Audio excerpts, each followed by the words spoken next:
on our way back to our hotel. And that's what we got to look at. Took some awesome shots. The cold sore. Yummy.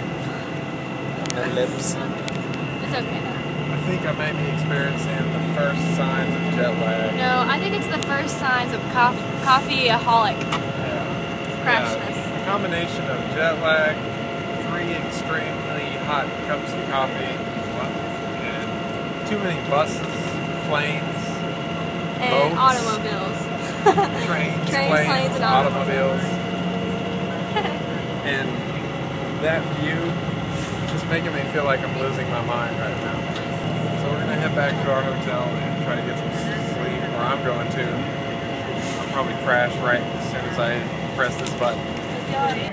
We advise you to read it carefully.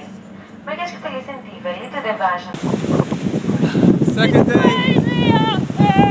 Second day in Santorini is not so nice. It's very nice, but very windy. See the winding everywhere. We're heading back to our travel agency to check and see if our boats are even running because they're probably canceled. So we might be stuck on Santorini for an extra day. I don't know if we're ever going to get off this island because there's no way boats can travel in this weather. Really not a bad problem to have. Stuck on Santorini. This is our small, quaint little hotel room. See?